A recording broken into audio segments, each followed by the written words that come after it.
Good evening and welcome. My name is Karen Chase and I'm pleased to welcome you all to our 32nd Legislative District hosted Community Information Night.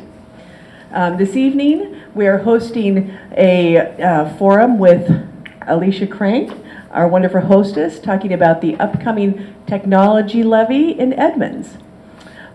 One of the missions of the 32nd is to inform voters so they can make really good decisions about the things that are going to affect their lives when they've got their ballot. In keeping with that, we also have a forum tomorrow night for the Lieutenant Governor's race that's going to be held at the Linwood Convention Center. I'd encourage you to come. This will be our first peek at who is running for Lieutenant Governor this year. Also, as we're in Edmonds, this is the 7th Congressional District, and most of you may have heard that Jim McDermott is retiring this year. A number of candidates have come up, and we will be sponsoring, along with the other jurisdictions, a 7th Congressional District forum in the next few months. You also may be aware that there's a presidential election coming up. March 26th at 10 a.m. are the precinct caucuses, and I invite everyone to attend. Now, without any further ado, I would like to introduce Alicia Crank, the hostess for the evening. Alicia? Good evening, everyone. My name is Alicia Crank. I'm an Edmonds resident, been here just under 2 years. Community volunteer, actually serve on several boards here in Edmonds, including the Senior Center, which is where we are right now. Then also one of the Rotary Clubs, the Noon Club Board of Directors, and also for the Edmonds Chamber of Commerce. But I, as a resident, really wanted to have an opportunity to have the superintendent as well as the business manager, thank you for being here, to be able to talk about what's going on with this technology levy and then be able to answer any questions that anyone may have. I definitely wanted to be able to have kind of more information before I fill out my ballot, and I felt that there were others that wanted to do that as well. So thank you to those who are here, and thanks for those who will watch this later on my Edmonds News. So thank you very much for recording this. And with that, I will hand it over to our guest of honor.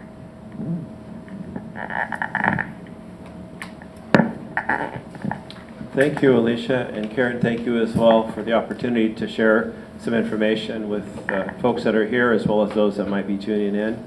I'd like to acknowledge my Edmonds News and Teresa Whipple. Thank you as well for getting this word out to more people. My name is Nick Brossett. I have the honor of working as the superintendent of the Edmonds School District. This is my 12th year in Edmonds, my 22nd as a superintendent, and 32nd in public education. I had hair when I started. It gives you some idea of the wear and tear of the position as well as the work, but it's all good. And again, this evening we're just going to share some information with you about the replacement levy.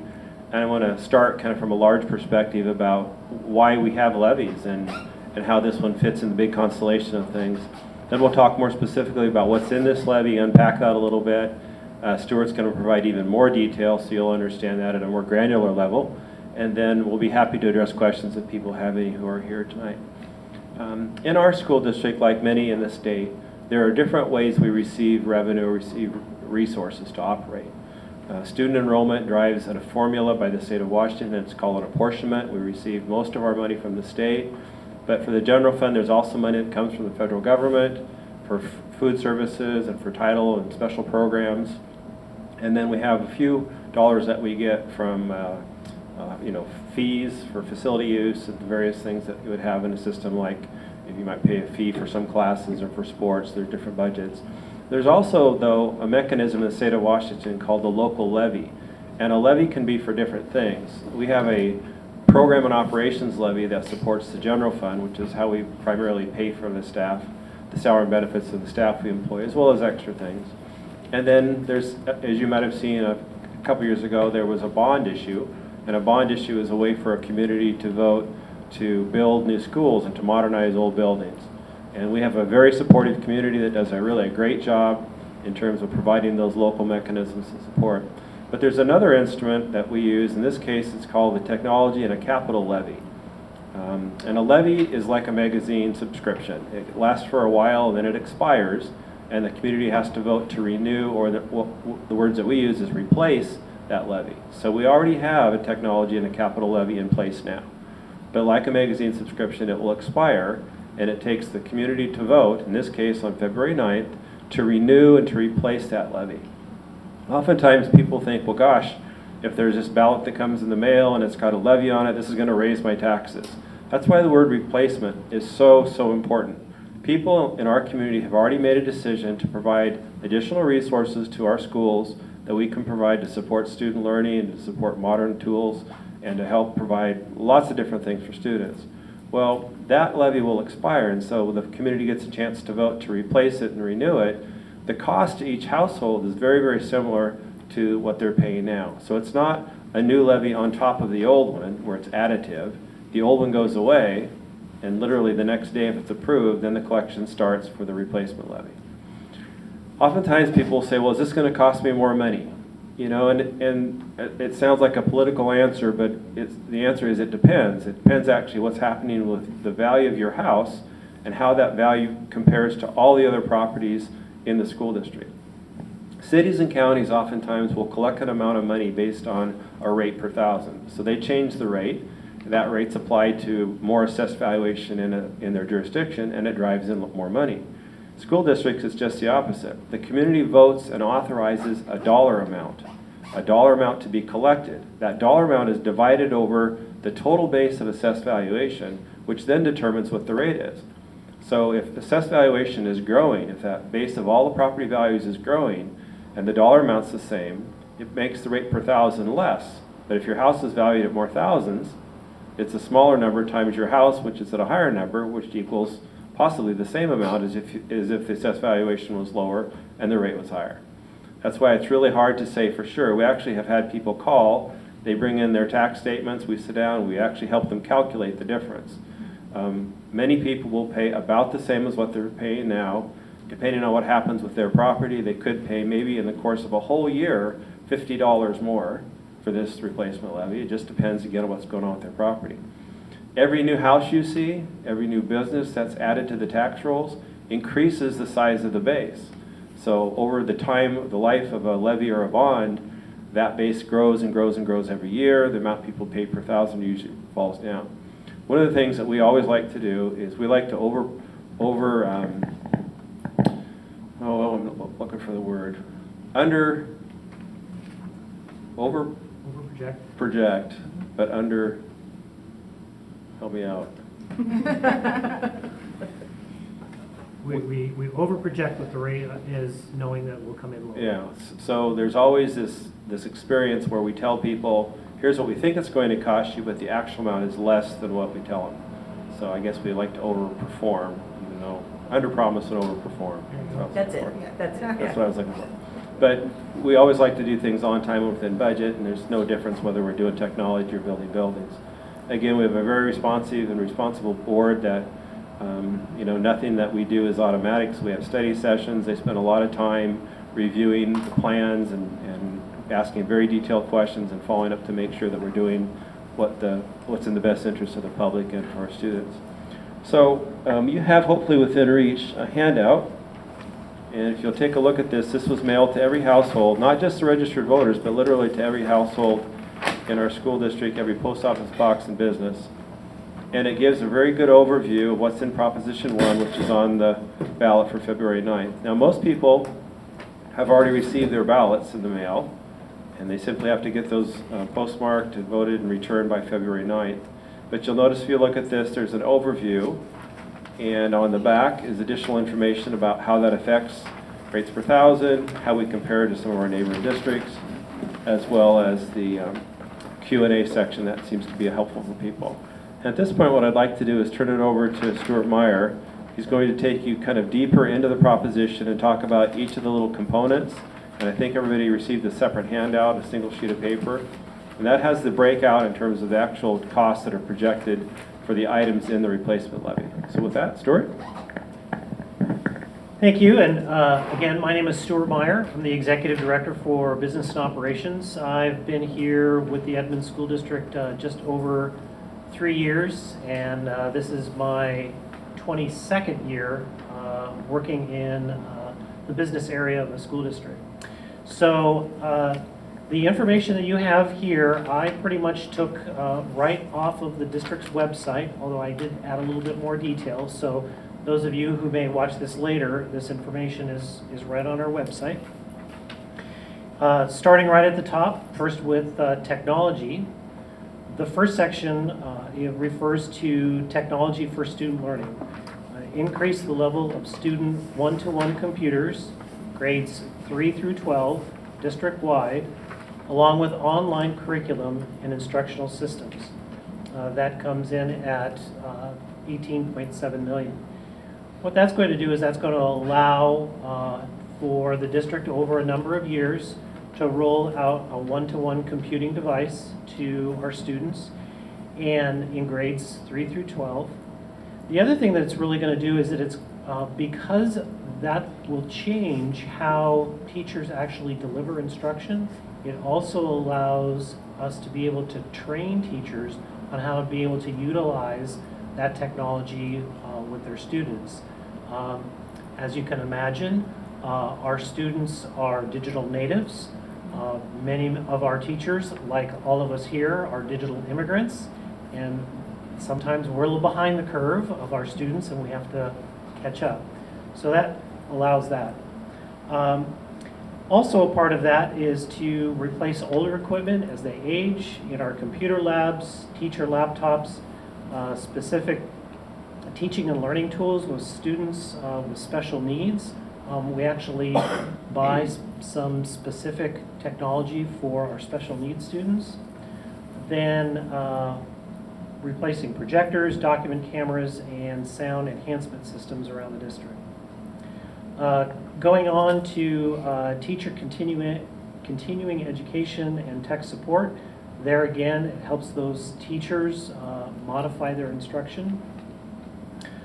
Tools for organizational support.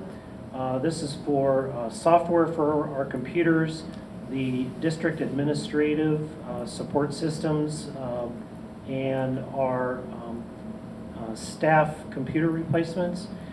The administrative systems really run the district. It's what we run our financial human resource student record system on.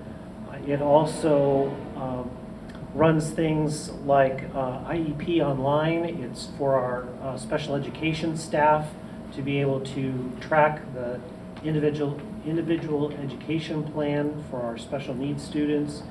Our library system, we have a data analysis tool called Homeroom. So that goes towards supporting all of those. And then network infrastructure upgrades. We've done a lot of work around the district over the past number of years. This continues to be able to replace older routers, switches, wireless access points, that kind of thing. So the total of this levy for the technology section is $32,388,000. Moving on to the next section, which is the capital facilities. The first one is refers to system upgrades and asset protection. Specifically, that's roofing systems at Meadowdale High School, Hazelwood Elementary, Edmonds Elementary, and Briar Terrace Middle School. Then there are improvements to outdoor facilities, specifically field replacements or improvements. And in those areas, it's to replace the baseball field at Edmonds Woodway High School, to do tennis court improvements, also at Edmonds Woodway High School, Meadowdale High School, and Mountain Lake Terrace High School, to renew the turf fields and track at Linwood High School, to turf the infields of the baseball diamonds at Meadowdale and Linwood High School, and then also to do some field improvement at Cedar Valley Elementary. There's a very large field just to the west of the parking lot that at this point in time really can't be used. When they tore down the old building, they buried a bunch of it in that field. We want to be able to take that stuff out and resurface that, put it back in grass for the community to use. The next section is some regulatory compliance. we need to outfit a number of our schools with fall protection, and then also to do some domestic water system upgrades at Martha Lake Elementary and at Sherwood Elementary. And then the last one specifically is a parent partnership program. And what that is this was something that was actually a part of the 2008 levy, and where school PTAs, if they wanted to do a fundraiser for things such as like more playground equipment or a reader board, and oftentimes for many of those schools, it's really hard to raise the money to totally fund a project like that. So back in 2008, the school board had this idea of let's have a slice of money out of the capital project technology levy that would help to fund some of those. So like in a case of where a PTA had a project that might be $20,000 to add some playground equipment, based on the free and reduced lunch percentage at that specific school, would then the district would match the fundraising that they would do, so they wouldn't have to raise the whole amount. We did not have that as a part of the 2012 capital projects levy, and the school board really wanted to bring that back, and so we added $1 million back in. So the subtotal for all of that is $22.9 million. Then we also have a reserve for inflation and market conditions of $3.3 million. We are in a tremendous time of huge growth. All you have to do is drive down to in Seattle and see all of the construction cranes. And in the greater Puget Sound area, we are seeing construction costs going up at about 5 to 6% a year. And we're experiencing that also in our own projects. So in order to be able to address that, we needed to set aside some money to be able to just address the inflation and market conditions. So the total for the capital facilities, 26.2. There's also a cost of issuing our levy that we have to pay to the county auditor's office. You see that at 410. You add all those up, and the grand total for the levy over a 4-year period is $59 million. One of the real prominent features in the tech portion of the levy is something called the Chromebook. And I just want to do a show of hands. Is there anybody here who doesn't necessarily know what a Chromebook is? Everybody knows what a Chromebook is? I can't see the hands on the camera. All right, so we have one. I'll let my assistant here open that up just like that. Pop the top, it should come on, and then pass it around to folks so they can look at it. So this initially, if you take a peek at this and pick it up, and we'll let you pass it around. Try not to drop it, but it's in a drop-proof case. So this looks a lot like a computer, doesn't it? I mean, you look at this and you think of a laptop that most people are familiar with, and you'd say, well, gosh, isn't that expensive? And can you imagine having students with these? And wouldn't that be a problem? This is a Chromebook, and it is not a laptop. And I guess it's a real important distinction for people to understand. A laptop is a device that has an actual computer inside and software. And when you open it up, the computing happens inside the box. To get a good quality laptop, even for a school system, can be $1,000 or more. A Chromebook we can buy 3 or 4 Chromebooks for the price of a laptop. This is really just a terminal that connects with a computer on the internet. So it's very inexpensive to issue these to students. They're very durable. They don't have the same operating software challenges that a laptop has. And it allows students to connect to the internet and essentially tune into any software, any programs that are available online. We have experimented with a couple of our middle schools. This year, all middle schools are rolling this direction. the student and their family, they provide some kind of a guarantee of insurance to replace them if they're lost, stolen, or damaged. We have not had issues with that. For those families on free and reduced lunch, if they can't afford it, we provide a very low cost policy that the school district provides to protect these. And it's really powerful to watch what's happening in classrooms with students and teachers when they know that they've got the ability to have one-on-one computing. So the ability to extend this model all the way through the high schools and down as low as third grade, that capacity is included in this replacement levy. Again, we've already done some one-on-one computing with the previous levies. This is just taking that further. And again, Diana and her colleagues on the board spent considerable time with our tech staff and going over the details of this model and this program. But I just wanted people to have a chance to take a look at it and see what a Chromebook looks like. We had some folks come in later. You sort of missed the first part of the presentation, but have you had a chance to see a Chromebook before? Is that something you're familiar with? It'll look like a laptop, but just realize it's not. It acts like a computer, but it's not really the same. It's a lot less expensive, and again, we put them in these cases so that they're very durable for students. Well, at this point, we are able to take questions, so. So I'm gonna have you keep the microphone. Okay. And so for this part, again, I just kind of want to reiterate that this is, want to make this for information and not necessarily debate about any particular thing. So thank you in advance for kind of adhering to that feel for this meeting. So if you have a question, since we're a small enough group, I think we can just kind of raise our hands and get called on. And then what I would ask for is for you guys to repeat the question inside the microphone so that they can pick it up and then answer that question. Does that make sense? Sounds good. Okay. So with that, we'll open it up to Q&A. If there's any. Yes, sir. Is all of this rollover on old money, or is this new money? Well, we talked a little bit about the nature of a replacement levy. I think it was before you got here. And is it Roger? Is that correct? Yes. Yeah, welcome. So this is a replacement levy. The levy that's in place now goes away. And if this is approved, then it replaces the other levy. So it's not... One for one, or is it an increase? You know, there's a slight increase because we're trying to do a little bit more with this replacement. So it's not a one-for-one. It may be a 110 for one. But the one goes away.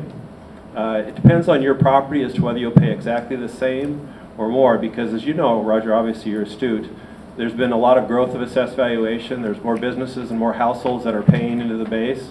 So we don't have the same households paying the same amount going forward. The base is bigger. And the second question, if I'm allowed to. You bet. Thank you. The improvements to the baseball field and the turf infields in the baseball field, I don't know how much money you're talking about there, but that involve installation of crumb roofs? Well, I'll let Stuart answer the first part, which describes how much is turf related to the field projects, and then I'll take the mic back and I'll talk a little bit about the nature of the infill material and where that's at with the system. Great. So one of the major projects as a part of that is the baseball field at Edmonds Woodway High School. That baseball field is really in the wrong place and has been in the wrong place ever since the school was constructed back in the 60s. 50s. 57. The distance from home plate to the outfield is 285 feet. Nowadays, if you were to build a baseball field for high school students, it would be a minimum of 350 to 400. So the field isn't even really big enough.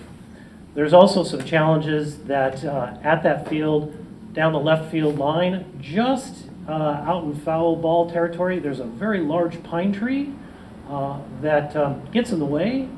There's also out in the outfield, there's some very large poles that hold up the net, and they're actually in the field of play. So the goal is to move that field around so that the outfield is of appropriate length. It's much safer for our players and the players that come and visit. Another part of that is on our turf fields, or any turf field for that matter, the lifespan of that field is about 10 years. And so Linwood High School opened in September of 2009, and we're coming up on that 10-year time period. So summer of 2019 will be about 10 years. And so as a part of this program, we'll be looking at replacing those fields out there. But the answer doesn't revolve around crumb rubber at all? Is there an answer? Yes, there is an answer, and I just wanted to kind of set the context of the first part of the question, which was the fields. So, and I must make an assumption, does everybody here know what turf is and how it's composed with sand and infill? Because I actually have a little model that we could pass around if people want to take a look at that. Let me get this out. This one, Roger, does include crumb rubber, so. We could bring you a sample of the Yep, black. there's some in here too. Stuart's going to pass this around. So what this is it's a polyurethane blade, and if he doesn't tip it, you look at the side of it as a cutaway. You'll notice there's a sand base, and in this case there is a crumb rubber infill on top of the sand, but we can pass that around so you can look at it. It's okay to touch it, and yeah. Okay, so Roger, in this replacement levy, are the resources to have a turf field with some type of an infill, but it doesn't specify what type of infill. Well, when I went to one of your meetings, just to interject a comment, one of the ladies there was all hot dog for getting a ball field going, and waiting anxiously for the year-and-a-half ban in Edmonds to end. I think there was some indication that there was a waiting by the district for Edmonds to get out of their ban era. But I'll add a comment, if I'm wrong on some of that, maybe, but at the same time, I hope you know that the legislature is considering some restrictions in regard to that use of that material, and it's gone national. The EPA and the other environmental agency are not looking very kindly on the use of that material. So I hope you don't waste a lot of time and have to dig it up there. Well, And that affects whether I vote for the money. yeah, I don't know. There's a comment there, and it's unfortunate because you're not on the mic, but maybe the host would want to allow comments or not. But the question part of it is, as it relates to this replacement levy, there is resources built in to provide turf fields for the baseball field and some other locations, but it doesn't specify the nature of the infill. The school board goes through a process before any project happens, and they bring in consultants and experts, and they spend study sessions time to determine exactly how something's going to happen, their specifications. There has been controversy, not just with the city of Edmonds, but like you mentioned in other places, about whether crumb rubber is safe to use as an infill or not. And I don't want to take a lot of time, but I brought copies of articles and research that the district commissioned in part, that Verdant commissioned, our health commission in the area, as well as some national studies that are done. And they say pretty much the same thing, that there's no science, there's no evidence that supports that crumb rubber is unsafe, or further studies would be warranted. That's about the quote. There are other people in the community who believe that there's sufficient evidence to be concerned about the use of the product, so there's controversy and questions about the use of something called crumb rubber. All the due diligence, the study sessions, the time the school board spent on this brought it to this place to feel that and to believe that the use of that product is still safe and it is the best use of the public resources to make these fields happen. Now, if there's a new product that's developed or something changes in terms of the science or the reports, if there's something evolves, whether it's 6 days, 6 weeks, 6 months, or 6 years, the school board looks at that information and takes it into consideration for any decisions it makes in the future. So your specific reference to a ban on crumb rubber in Edmonds, it may or may not be relevant based on what decision the board makes about what infill to use on these fields going forward. We don't know that yet. There are even different opinions sometimes with school board members, and then they have to go through a process to try to decide what product to use. One of the things that was interesting to me, and again, I've been at this work for a while, but I've learned a lot more about turf than I ever thought I would know in my career this last year through. But one of the things that was interesting to me is a lot of people think that, well, there must be something different that you can use, a different product that you can use for infield that will somehow be as durable and be as cost effective and every bit as safe. I mean, this idea that there's got to be some other alternate infield. We actually spent considerable time looking at the different alternates, and for one reason or another, each one of them had some concerns that were much greater in terms of the use of crumb rubber. So that's why the decision was made to go with that product. I have a list, if people want the handout, I have a list of some other places in the state of Washington, just a sampling, that use the same product. And these are some pretty well-renowned and well-known locations. University of Washington for one, as well as WSU, Quest Field. I mean, there's all kinds of places in the state of Washington that use the same product. And these are places that have considerable resources. Some of them have medical schools on their own campuses, and they're comfortable using this product. So there isn't enough information now to suggest doing something else, and the alternative infills are actually more of a concern than using crumb rubber for turf fields. But again, specifically, we don't say in this levy that it's going to be crumb rubber. We just say there'll be a turf field there, and we'll let the board decide at that point what product to use. So thanks again for your question. Thank you. Other questions from folks? Stacy? What is the scenario if the levy does not pass? Well, this is a simple majority, not a supermajority, so the threshold is different. It's 50%, not 60%. And typically, if it was not approved by at least a simple majority, we don't have the authority to collect those resources. So the vision or the one-on-one computing and all the capital improvements and field improvements, all that stuff would just sit there and it wouldn't happen. The old levy would expire, and then we'd go back to just trying to make the general fund cover and hold things together. We wouldn't be able to advance all the initiatives that are outlined in this issue.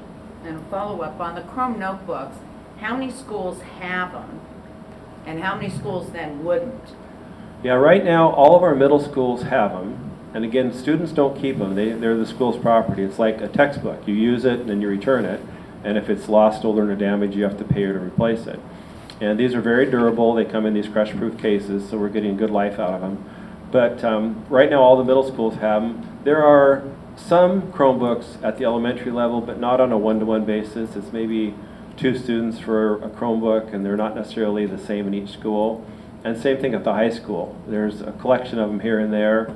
The model we used before going to one-on-one was like computers on carts, and they would roll around from room to room, and that would work okay. But think of that almost like a field trip with technology. The idea that, we get the computers today for a few days. As a teacher, you design and you plan lessons differently than if you can depend on them. Is there anybody here who doesn't have a smartphone? I mean, isn't it kind of a given now as a tool? Or anybody flipping their phone open or holding up the big shoe to their ears to make a phone call? So as an adult, you understand that there's this technology and it's this modern tool and you're using it in lots of different ways. Well, the Chromebook is becoming for students like a pad and paper was for maybe our generation.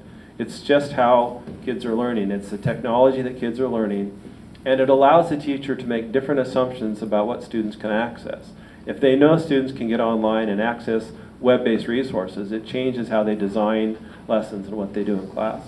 I was visiting one of our classrooms here last year when one of our middle schools, Alderwood Middle School, had started with this Chromebook model, and was so impressed with a wonderful math teacher.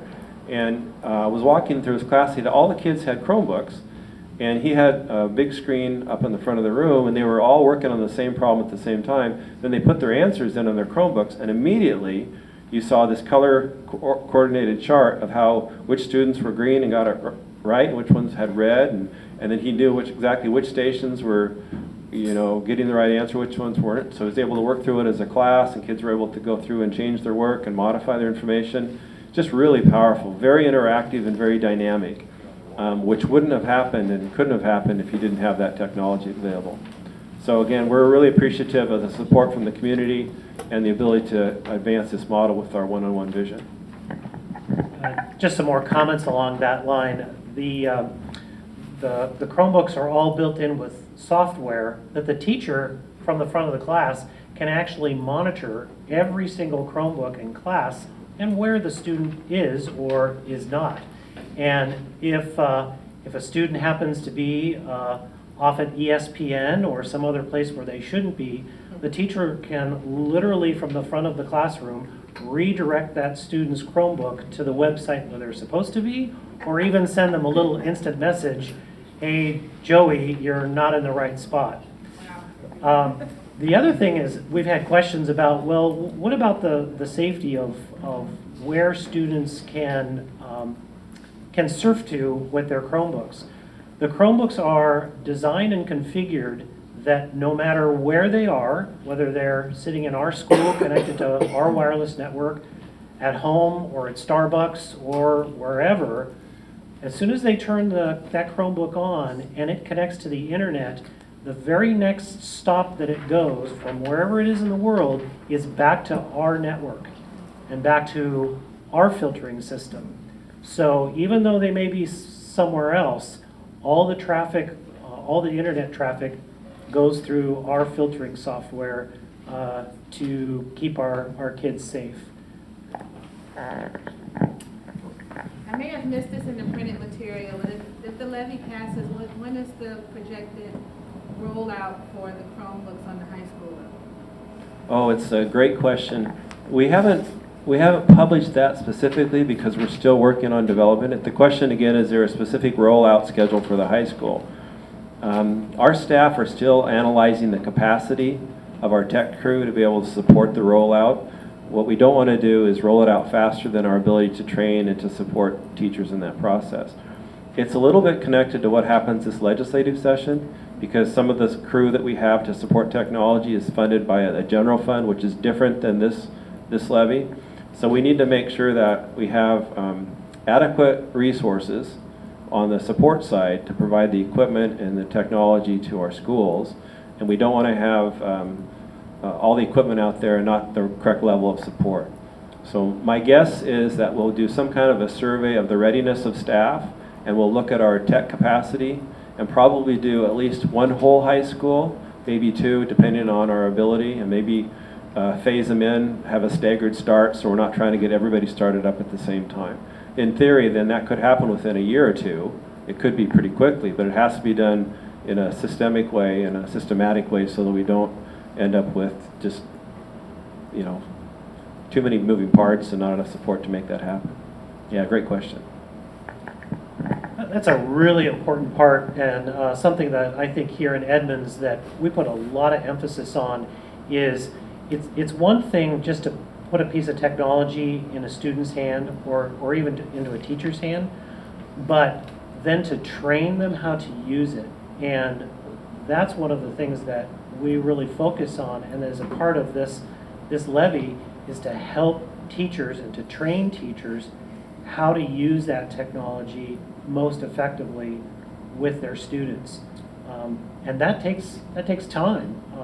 It takes time to do that. Related to that, we had, like as I mentioned, one of our middle schools go out by itself and try the one-on-one computing, and we used that to learn what level of support we needed to provide, learned to find out what kind of capacity does it take for teachers to change. I mean, there's just lots of pieces to that experiment.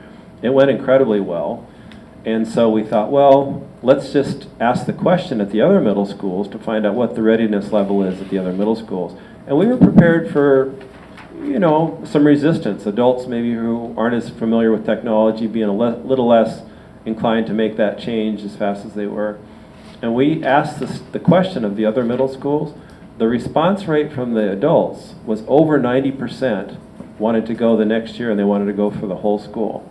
So the readiness and the drive from the staff to make the conversion to one-on-one computing in their classrooms is faster and a lot more robust than we anticipated. Our challenge as a system is going to be providing the support as fast as people want to make the switch. I think all the high schools are going to raise their hand and want to go right away. So we're going to have to figure out how to phase that in a way that's going to work. Do you see the Chromebooks as a long-term solution for the high school level, or is at some point are they all going to have laptops, either their own laptop or fund a laptop? And what if you have both? Can you use the laptop or Yeah, again, for the sake of the audio recording, I'm supposed to repeat or paraphrase the question. So do we see the Chromebook as a long-term solution, or is there likely to be laptops and Chromebooks somehow mixed together going forward? We do have some programs that are so special and they have such unique computing needs that we actually have laptops or even stationary desktops in some of those now. There's computer-assisted drafting classes. There's some media-related classes where they do video production. And there's certain applications where certain technology is better for those applications. But that's really more the isolated case. In a general sense, we do see the Chromebooks lasting and going forward for many years. They're more durable, they're more cost-effective. Most of the computing is happening on the internet, so if you need a powerful computer, you can tap into it with your Chromebook and do the operations somewhere else. You don't know the difference, you still see it on your screen, just the actual computing is happening outside of that box. And because it's so much more cost-effective, do you remember back, maybe in our generation, of the Texas Instruments graphing calculators? Remember how, powerful that was, and rather expensive at the time too, but there's just so much awe about what they could do. Well, think about the cost of a calculator now, a solar-powered calculator that you get sometimes as a gift when you go to a meeting. That's the difference between the cost and the complexity of a laptop versus a Chromebook. So public school systems, as I've watched them over the years, they really cannot maintain laptops on a one-on-one model for students. They're too expensive, they're too complicated, they take too much support, and you don't need that level of computing for what we're talking about. But a Chromebook, on the other hand, is a lot more simple device, and yet still powerful enough to connect to the internet, and again, more cost-effective, more durable, and we're seeing some really great things happen with that model. There is some schools and some districts where it's called bring your own device, where you bring your own computer from home, and our concern with that is the different platforms and the access to the network from all these different computers, possibly viruses and things that they can introduce into the network. There's an equity concern for students and families. About 18% of our population in our district families do not have internet access. When asked the question, would they even have the smartphone like I did tonight, not all of them would be able to answer that question. So we don't want to create an equity divide, a digital divide between students and families that struggle in order to access technology and the rest of the world. So this kind of is a way to level that playing field. It lets us maintain the equipment, maintain the software, maintain the access. There's a lot more control as a system to have this model. I, in my career, have seen districts that tried to do one-on-one computing with laptops, and no one was able to sustain it. I was saying no to that years ago because I didn't think it was a good use of public resources given the challenges with it. I tipped in terms of my views on this when the Chromebooks came out, and because they're much more affordable and they're more cost effective. And all of a sudden this thing's tipped the other direction where it's very sustainable. So great question. and do the kids need to have Wi-Fi at home to use them? Well, they would access Wi-Fi if you had that at home, but we also have the ability, we have students and families that don't have Wi-Fi access at home that can get it through one of our cable providers. Provides a very low cost way of getting Wi-Fi, and if you're on free and reduced lunch, you can get it for like $10 a month. It's pretty inexpensive. You could actually go to any one of our parking lots of any one of our schools and get on the network. So we have people that use that. I mean, it's a free means. Starbucks, there's lots of places now that are providing Wi-Fi access. So that's becoming less of an issue for people. It is also possible to save information onto your Chromebook to some extent, and then go home and work with it, and then come back and then connect in the next day. So there's different ways of working around that. But we do try to caution teachers to not make the assumption that every student has connectivity when they're away from school. We're still trying to be real careful about that. But again, as we implement the one-on-one model and more students, more families can trust and depend on having that access, it'll also start to change that, and it'll be much more available for people. Thank you for the question. A couple of years ago, when we were actually evaluating that difference between a laptop and these Chromebooks, when we are looking at deploying the amount of devices that we're talking about on a district-wide scale, that's a lot of devices. We'll buy 1,000 units at one time. And then they need to be configured for our network, our software, And with a laptop, those all get unpacked, they got to get plugged in, and then they have to go through our configuration. That takes hours to do with those laptops just sitting there. These Chromebooks that we have here, we turn them on, and within 10 minutes, they're ready to go out to students. So when you're talking 1,000 laptops that take 2 or 3 hours to configure versus 1,000 Chromebooks that take 10 minutes, that's a huge difference. The other thing is that these the batteries on these last way longer than a laptop does. And we're using Google Apps for Education, where the students are able to collaborate with one another. They can share documents with other students. They can share documents with their teachers, turn assignments in that way. And so we did look at a laptop device versus this, and because of just such a scale and what these offered, we went with the Chromebooks. We have time for some more questions, if there are any. Yes, sir. My name's David Page. Can I stand? Sure. I can't. You hold on if you want. I'm going to go back to the crumb rubber debate. I was in the hospital during the time that this all got kicked up and had a couple failed back surgeries. Now I'm better. But I had hours, I had days, I had weeks to read all the material about crumb rubber. Now I'll tell you, I have been here since 1968. I voted for every school levy and politics for every school levy since that time. But this, the school district has reams of material that say that crumb rubber's okay.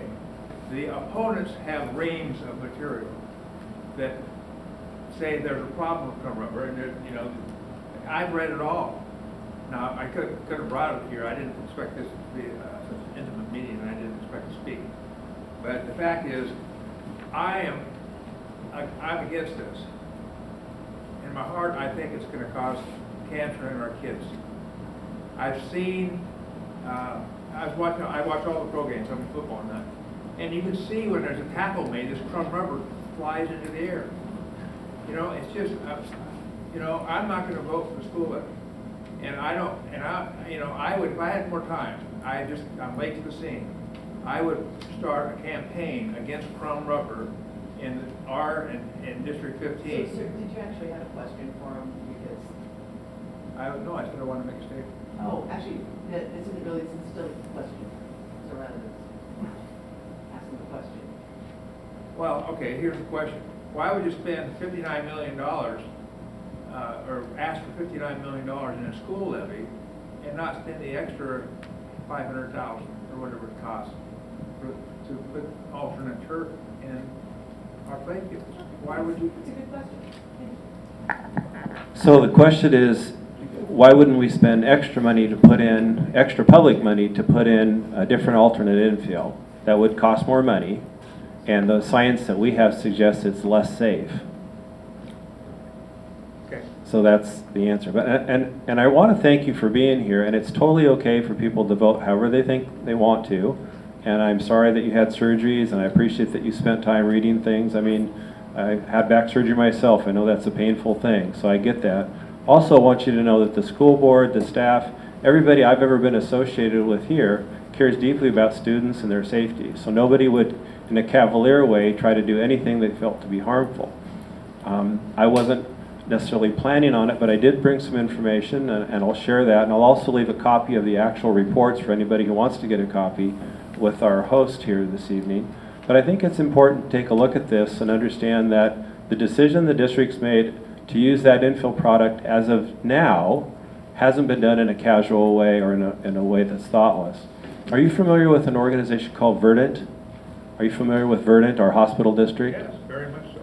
They, after we had our own industrial hygienist who said that the use of crumb rubber would not pose a health risk, Verdant, independent of the school district, hired their own toxicologist who then did their own study and produced their own findings, which essentially was the same outcome, that it didn't pose a risk. I want to talk a little bit, because you brought up the issue of an alternate infill. There's this belief that there's an alternate infill, something other than crumb rubber to use to fill in this material. I was really interested, especially after all the community questions started to surface myself, and again, I'm not a turf expert. Maybe the Democratic Club could host some industry experts to come in and actually talk about these different products, but I was curious myself, so I actually had some one-on-one meetings to learn more about what the different alternatives were and what some of the issues were. Have you heard of something called Nike Grind? Yes. Which is in theory, would you believe that that was a recycled tennis shoe somehow that's used for infill on a turf field? That's not the report I read. Okay.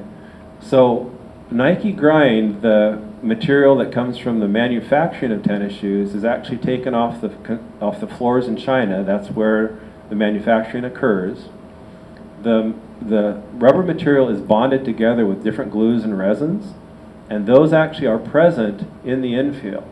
It's not studied. There have been very little studies done with the product, so it's not nearly as controlled and regulated as far as what goes into it. And the industrial hygienist that we met with as a board said that she had more safety concerns about the use of that product because the glues and the resins are exposed to human contact. So if you sniffed it or got it in your mouth or somewhere in any kind of you would have not just the recycled manufactured materials for the shoes, but you could have glues and resins. So we rule that out because of the concern that there actually might be a safety issue with that product. There's other products. It's a cork. There's a piece of cork that they wrap with polyurethane, which is the same material as the grass blade.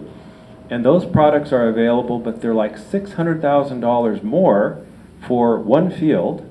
And again, there's no evidence to suggest that crumb rubber is a safety issue, and therefore it couldn't be used. So we have a hard time asking you as a public to spend more money for a product that may not perform as well, may not last as long, and there isn't a basis or there isn't a reason to do it, other than people have a concern that crumb rubber must be a bad thing.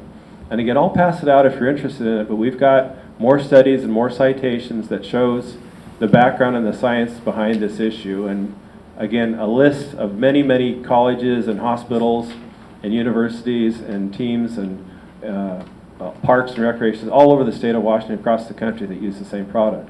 Having said that, in this levy, we did not specify crumb rubber. We said we need to put in a turf field, but the board will look at the information and make its own decision at that time for that field as to what infill materials to use. So if there's some late-breaking discovery, a new alternate infill comes out that nobody's even talked about yet, or it becomes more cost-effective and they believe that that's a better product, the board has that right and that option every time they make a decision. And I think for people to, I would disagree with you that I think for people to throw out this levy with all the good that's in it and all the positive things that can happen because of what might happen on an infill because of a past experience or perception, I think that's really short-sighted. I think the kids in our community deserve a lot more from us as the adults than to disagree over one small part of a project and throw the whole thing out. But that's where you and I can just have different opinions, and in our country, that's acceptable. So thanks again for coming here tonight and for sharing that. Roger? I was handed a handout from an organization that is looking at non-toxic waste to build ball fields. And I gave the reporter up there a copy of it, but I'd like to read just a little bit that is quite informative. You mentioned the University of Washington. It's got to be a question, otherwise we can share that. Well, I'd be happy to give you a copy of this so that you had the Do information. that. Yes. Would you hand it to him, please? Absolutely. It's the University of Washington. Just take it. Go ahead. They're trading information. I can't put it in the form of a question, but I'll give you some information that you, since you were quoting the University of Washington and their history. Great, I thought thank that you. was quite significant. Appreciate that. We'll take a look at that. And also we'll have, I wasn't going to, but we'll have Stuart pass out 3 handouts that we've got. One of them is a picture, a little bit of a visual. And you'll just kind of see what we had in that little model that went around earlier.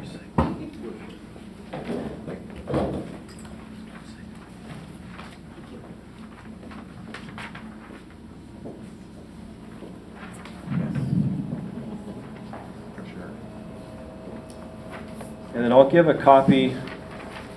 One of the handouts you have has the citations of 4 different studies that evaluated crumb rubber. And the actual full studies are available in this notebook. So I'm going to give these to the host. Alicia, I'll give these to you. So if anybody wants, they can get copies. Maybe, thanks. Thank you. And the other handout has a field in Tacoma that was just released in a press release. They use the same product. So other people in our state are continuing to use the product.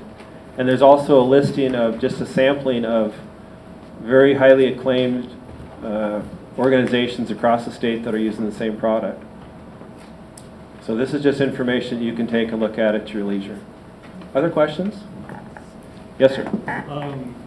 So I see the title of our levy is Capital Replacement and Technology, correct? Yes. Obviously, there's a lot more in this than turf infill. What is the small percentage of this whole levy of 59 million that would be allotted to whatever option we go to? Okay, the great question. Would you repeat the question? Yes. He's noting that this $59 million levy has lots of different things in it, and he's asking, you know, what percentage or what amount of this is not even just turf, but what amount of this is relative to the infill in whatever turf is included. So I'm going to let our Executive Director for Business and Operations do the math and answer the question. So Stuart, specifically, how much of this is ballpark on... No pun intended. Yeah, how much of this is all allocated for some type of an infill, even though that type hasn't been determined yet? I see the calculator moving. He's finance, he can't give an estimate. It's around About 20%, a little less. 20% of the 59 million? Yeah. No, just for the infill material, not for the field projects. Oh, for the The infill? breakdown of the infill. I have no idea. Probably less than Fair. 1%. Yeah, Yeah. that's my point. Less than 1%? Probably less than 1% for actual infill. That'd be a cheap way to get support. Pardon? It'd be a cheap way to get support. That 1%, if it were in something else, you would probably get a lot more support. Oh, yeah. Well, did you hear me say that the district hasn't determined what type of infill to I use? know. Oh, I know. But we also know the district's history up to this point. of using crumb rubber? Yeah. Yes. Yeah, if the decision was made today, if there was a decision, this is again a board decision, but none of the information that I'm aware of is different. We would hope ideas would change. Yeah. Other questions? Yes, sir. Different subject. So the parent partnership project, so we had that in the 2008 levy. Yes. Is it the same dollar figure or roughly the same? Here, Same dollar. use the mic. And then Yes, it was the same dollar figure, $1 million. And back in that too, was all that money expended for projects? There is a little of that left. We're still spending that down. We actually, this last summer, put in some additional playground equipment at Cedar Valley. We're actually in the process right now, going through the permitting and design process to put in more playground equipment at Spruce. After that, I think it's pretty well depleted. After that. And that's a one-for-one match, or is it just determined? It totally depends on the free and reduced percentage of each school. You know, I see. obviously, it's much more difficult for those schools that have a higher free and reduced percentage to raise money. They could spend years at it and just never get there. So they get a higher match from the district than some of our more affluent schools. Thank you. I think we're going to take 2 more questions. Stacy? Back to the Chrome notebooks. Are those eventually going to replace textbooks largely? Will Chromebooks eventually replace textbooks? What's that? Oh. Yeah. Yes and no, and probably a mixture of those for a while. The companies that manufacture the textbooks are not giving discounts yet for the online versions. So when we go through an adoption, we buy that, we pay for that access, that license.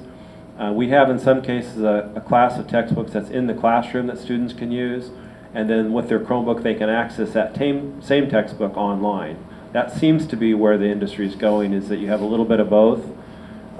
It would be nice if at some point you would do away with them, but there's still people that prefer to read a book as opposed to looking at a screen. You know, so there's still some trade-off in that respect. We like the fact that like the Discovery Channel and other producers are manufacturing some really powerful online visuals that go along with information. So you're just not just reading about something, but you can see it and go on and do an experiment. So the software and the online presence is becoming more and more powerful, but there's still a pretty significant cost for school districts to try to purchase that access. And we probably need some intervention, I would think, from the government to make that different for school purposes, because there's still this commercial thing going on. If they spend a lot of money to create this really powerful software, they don't want to just give it away, so there's still kind of a toll booth on the information highway that schools have to pay to get kids access, and we'd like to see that changed and modified. So right now we're kind of in this place where both are still happening. The days of the student lugging home all the textbooks, you know, and needing to see a chiropractor afterwards, that's kind of gone away. We've gotten to more to classroom sets and the combination of maybe taking a book home and having access online. That's still kind of where we're at. I don't know, you might see it, I'm not sure that I will, but there may come a point where everything's done online and the books are gone, but I don't see that happening anytime soon. I think there'll be kind of a hybrid for a while. One more question, then we're going to thank everybody for coming and wrap up. Any other questions? Well, do you have a closing comment? Just, no, I really appreciate people coming out and asking questions and sharing their views. And again, if you had questions beyond tonight, feel free to email or give us a call at any time. And I'd like to thank the Democratic Club for hosting this and My Edmonds News for providing access for more people who weren't able to get out tonight. Thanks. So yes, thanks to both of you for being here. The Media Past President, Diana White, was here earlier, so thanks to her for being here, and thanks to the Senior Center for hosting and providing a location for this. And that is it. Thank you so much for coming. I hope you guys were able to get something out of this and be able to share with others and to make the best vote possible for the replacement levy. Thank you very much. Thank you.